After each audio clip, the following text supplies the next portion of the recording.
നിങ്ങളുടെ ഇഷ്ട പരമ്പരകൾ എക്സ്ക്ലൂസീവായി സൺ നെക്സ്റ്റ് ആപ്പിലൂടെ തികച്ചും ഫ്രീ ആയി. ഇപ്പോഴേ ആപ്പ് ഡൗൺലോഡ് ചെയ്യൂ.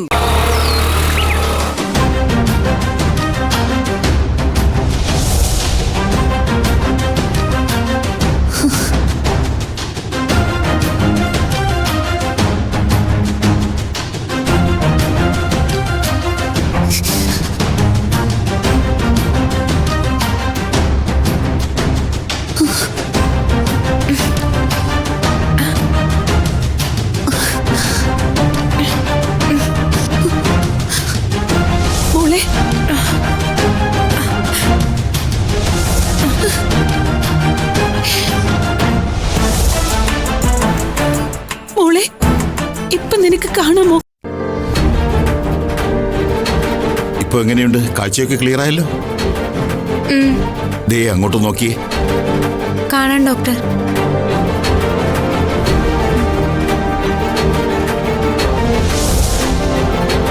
ഇപ്പൊ വേദനയുണ്ടോ? ഇല്ല. ആ കെട്ടിക്കൊള്ളൂ.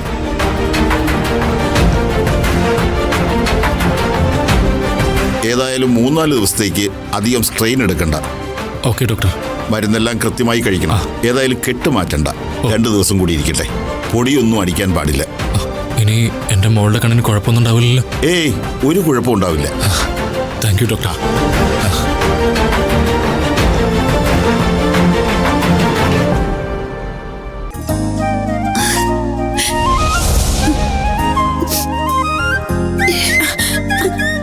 മോളെ, അമ്മ ഇപ്പോഴാ അമ്മയ്ക്ക് ഒരു ആശ്വാസമായത്.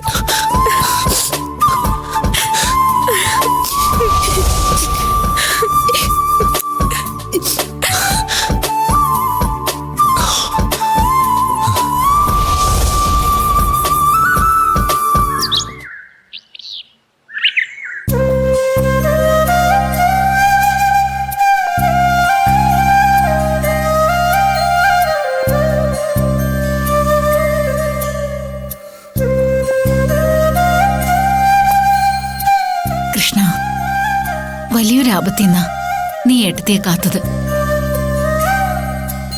ഒരു നാളും നിന്റെ പ്രാർത്ഥനയും പൂജയും മുടക്കാത്ത ഏട്ടത്തിയെ നീ കൈവിട്ടിരുന്നെങ്കിൽ ഒരു കുടുംബം തന്നെ ശിഥിലമായേനെ. നീ എന്റെ ഏട്ടത്തിയെ കാത്തു.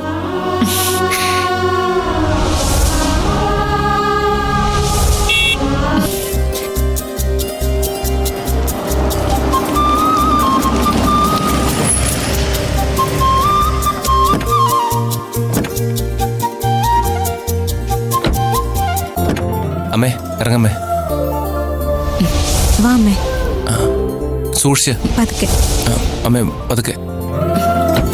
ഞാൻ പിടിക്കാം. എനിക്കതിന് മാത്രം കുഴപ്പമൊന്നുമില്ല. വാ. അകത്തേക്ക് കയറാൻ വരട്ടെ.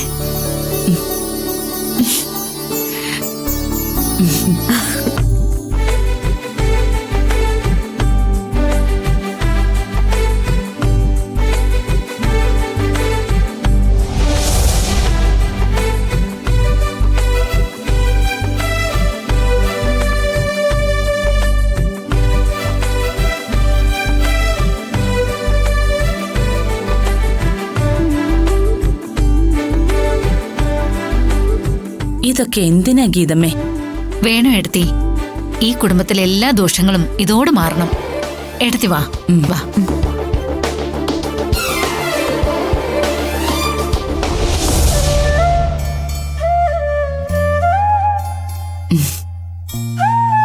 വീട്ടിലെത്തി കുളി കഴിഞ്ഞപ്പോ തന്നെ പകുതി ആശ്വാസമായി.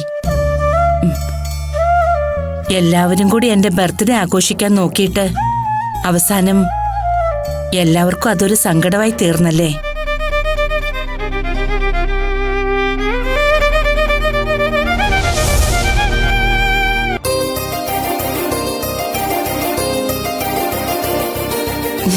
മോളെ, അമ്മേ.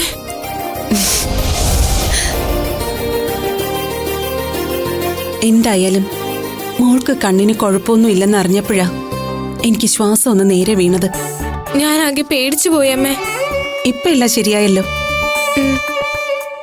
പിന്നെ നീ ഒരു കാര്യം ചെയ്യണം. ആരോടും കാഴ്ചയ്ക്ക് കുഴപ്പമൊന്നുമില്ലെന്ന് പറയരുത്. അതെന്തിനാ അമ്മേ? കാര്യമുണ്ട്. നമുക്കേ ഇത് വെച്ചൊരു കളി കളിക്കണം. അല്ലെങ്കിൽ ചിലപ്പോഴേ ചേച്ചിക്ക് അപകടം പറ്റിയതില് നമ്മളെ സംശയിക്കാൻ സാധ്യതയുണ്ട്. നിന്റെ കണ്ണിന് കാഴ്ച തിരിച്ച് കിട്ടിയില്ലെന്നറിയുമ്പോ എല്ലാവർക്കും നിന്നോടൊരു സഹതാപമൊക്കെ തോന്നും. നമ്മളത് മുതലെടുക്കണം. അമ്മേ, എനിക്ക് വയ്യ ഇങ്ങനെ കണ്ണ് കെട്ടിവെച്ച് നടക്കാൻ. ഈ കണ്ണ് കാണാത്തവരെയൊക്കെ സമ്മതിക്കണം. 2 കണ്ണ് കെട്ടിവെച്ചപ്പോഴാ കണ്ണിന്റെ വില മനസ്സിലായത്. കാഴ്ചയില്ലാതെ ഒരു ദിവസം പോലും ജീവിക്കാൻ പറ്റില്ല. എന്റെ കണ്ണിന് എന്തെങ്കിലും പറ്റിയിരുന്നെങ്കിൽ ഞാൻ ചത്തു കളഞ്ഞേനെ. അതിന് നിന്റെ കണ്ണിനൊന്നും പറ്റിയില്ലല്ലോ. നീ ഒന്ന് സമാധാനായിട്ടിരിക്കെ. കുറച്ചു ദിവസം മോളൊന്ന് സഹിച്ചേ പറ്റൂ. എനിക്ക് പറ്റില്ല അമ്മേ. പറ്റണം. ഈ കുറ്റം ദർശനയുടെയും അവളുടെ അനിയത്തിയുടെയും തലയിൽ കെട്ടിവെച്ച് ചേച്ചി അവരെ സംശയിക്കുന്നത് വരെ മോള് കണ്ണ് കാണാത്തതുപോലെ അഭിനയിക്കണം. മനസ്സിലായോ? എന്നാലും അമ്മേ, ഞാനില്ലേ നിന്റെ കൂടെ? പിന്നെ എന്തിനാ നീ പേടിക്കുന്നേ? ഒന്ന് സമ്മതിക്കേ.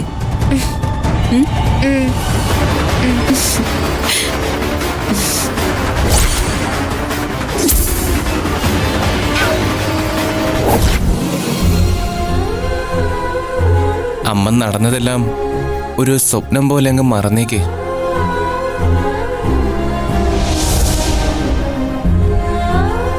ബോധമില്ലാതെ കിടന്നപ്പോ സത്യമായിട്ട് ഞാൻ സ്വപ്നം കാണുകയായിരുന്നു.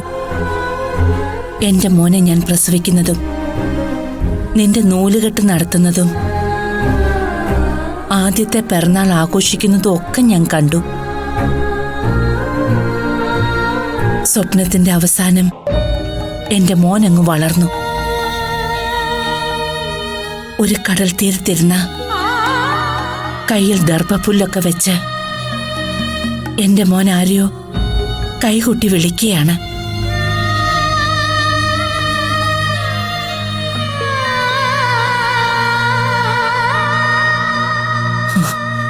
അപ്പോഴാ വിശക്കുന്നമ്മേ എന്ന നിന്റെ ശബ്ദം എന്റെ കാതിൽ വന്നടിച്ചത്.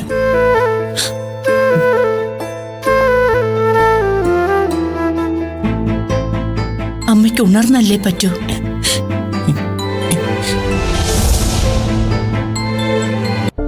പക്ഷേ ഇപ്പോഴാ മനസ്സിലായത് മോൻ അമ്മയെ വിളിച്ചുണർത്തിയത് മരണത്തിൽ നിന്നായിരുന്നുവെന്ന്.